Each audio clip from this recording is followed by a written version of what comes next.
योगी तो कामन अक्षर हो जाता है। राज योगी माना जिसमें राज भरा हुआ है, वो योगी तो ब्रह्म से योग लगाते हैं, उनको कहेंगे योगी।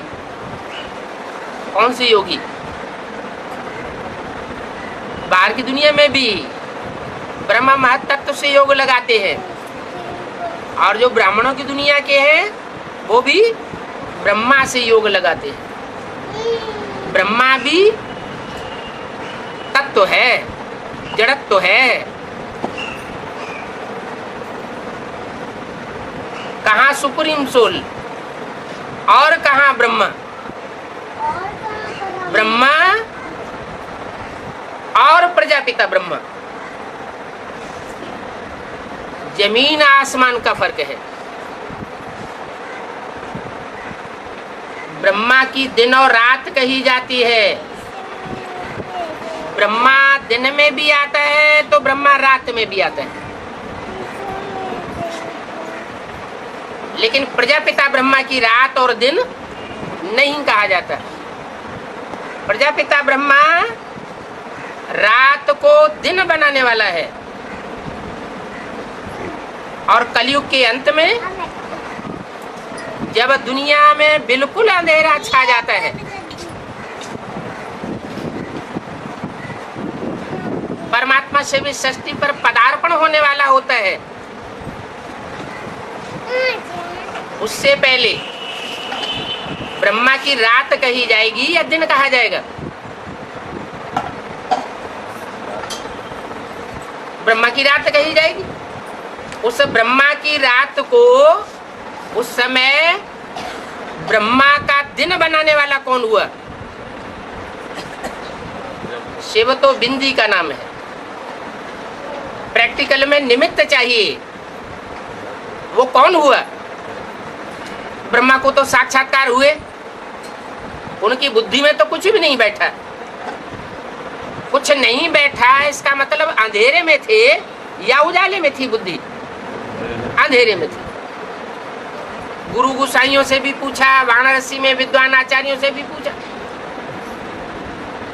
कहीं रोशनी नहीं मिली। तो कहां पहुंचे? भागीदार के पास पहुंचे, पूर्वी बंगाल में पहुंचे, जहां से यादगार बनती है ज्ञान सूर्य प्रगटा अज्ञान अंधेर विनाश। तो सुप्रीम सोल वहीं से ही प्रत्यक्ष होता है, कोई निमित्त तन के द्वारा। ये तो बेसिक नॉलेज की बात हुई, और बेसिक नॉलेज में भी जब 4 अवस्थाएं पूरी होती हैं, सतो प्रधान कराची में, सतो सामान्य माउंट आबू में, मम्मा के शरीर छोड़ने तक, और रजो प्रधान मम्मा के शरीर छोड़ने के बाद से लेकर के बाबा के शरीर छोड़ने तक, जब तक मेले मलाखड़े चलते शुरू होते हैं। और जब मेले मलाखड़े शुरू हो जाते हैं तो तमो प्रधान हो जाती है बेसिक नॉलेज। 40 वर्ष का संगम युग लिखा हुआ है सीढ़ी के नीचे, और ब्रह्मा के सामने ही लिखवाया गया। तो बेसिक नॉलेज के ये 40 वर्ष कब पूरे होते हैं? 76 में पूरे होते हैं। 76 में ब्रह्मा पूरा तमो प्रधान बन जाता है। फिर जो ब्रह्मा की रात पूरी हो गई तो ब्रह्मा की सोल दिन में आना कब से शुरू होती है? शूटिंग पीरियड में।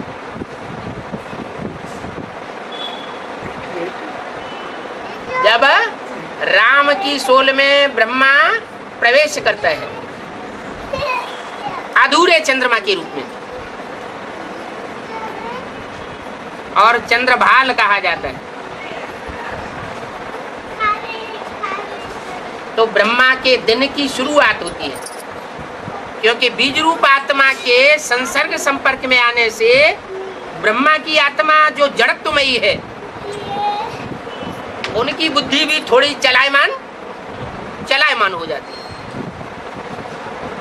तो ब्रह्मा के दिन की शुरुआत होती है रात्रि के 12 बजे। रात्रि के 12 बजे तक सूर्य पूरा अंधकार में डूबता है और रात्रि के 12 बजकर 1 सेकंड के बाद सूर्य अंधकार से उबरना शुरू होता है। तो ब्रह्मा की सोल भी सूर्यवंशी राम वाली आत्मा के संसर्ग संपर्क में आने से बीज रूप स्टेज पकड़ती है। बीज माना ज्ञान का बीज।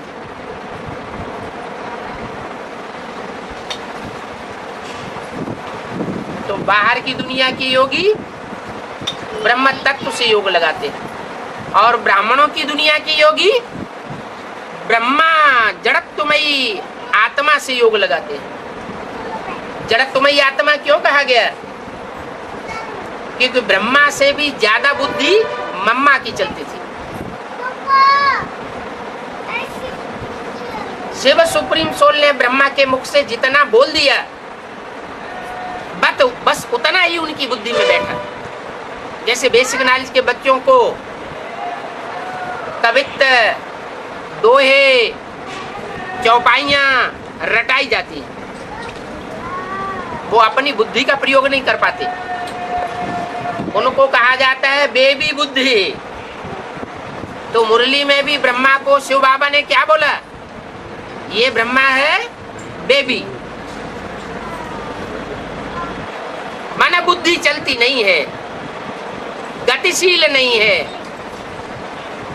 बुद्धि चलती नहीं है माना दुर्गति में। दुर्गति में है माना ब्रह्मा की रात है। फिर एक मुरली में पूछा है ब्रह्मा की रात को दिन बनाने वाला कौन? कहेंगे ज्योति बिंदु शिव।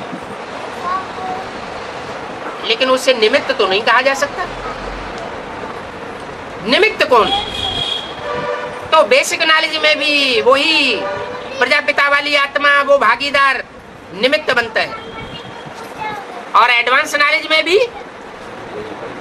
ब्रह्मा का दिन करने के लिए वो आत्मा निमित्त बनती है। हाँ, ये जरूर है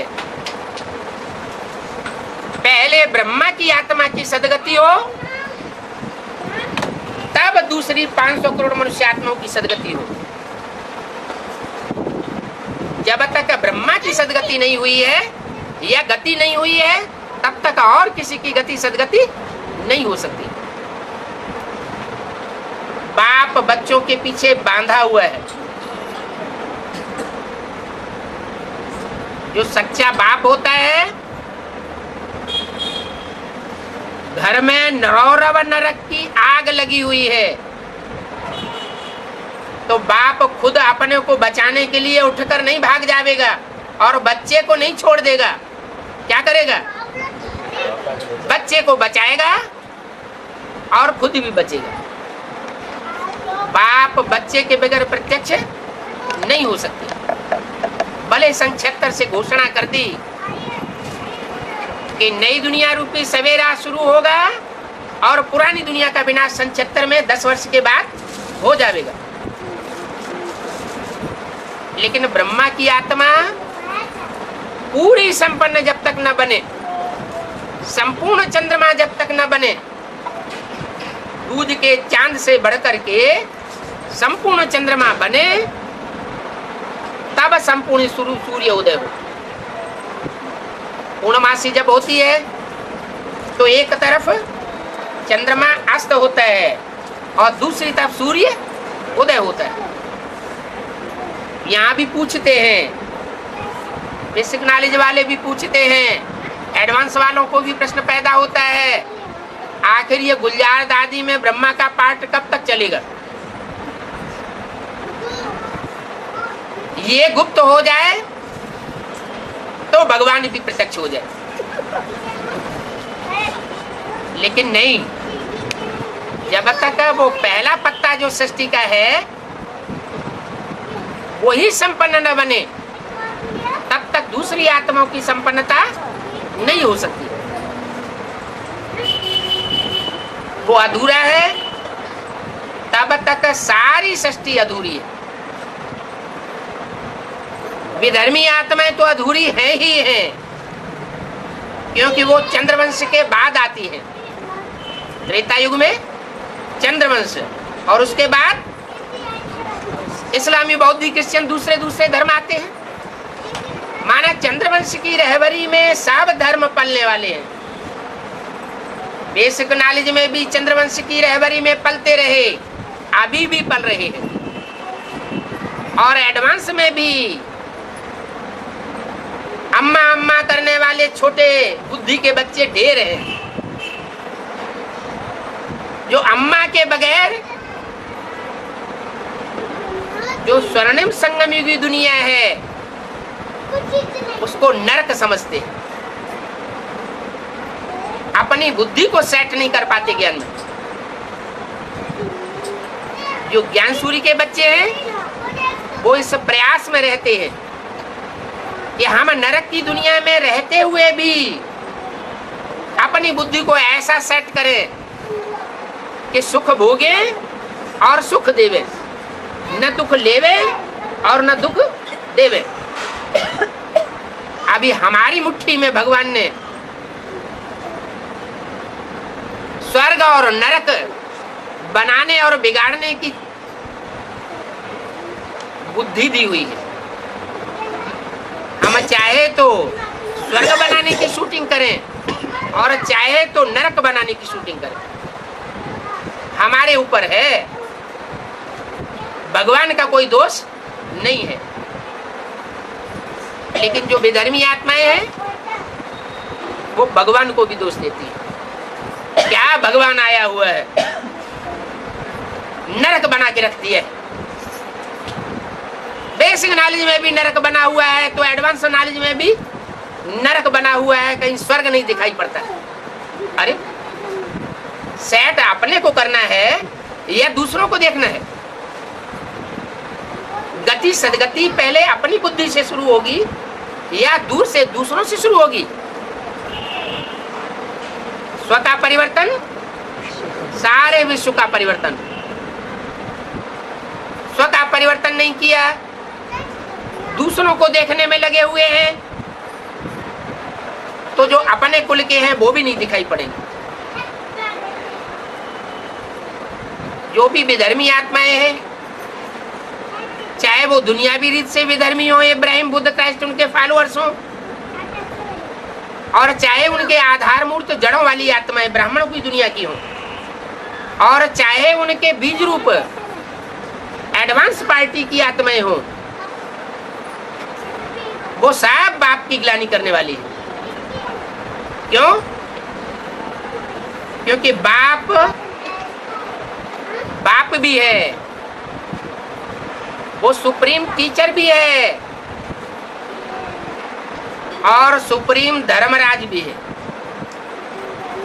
दूध का दूध और पानी का पानी करने वाला है।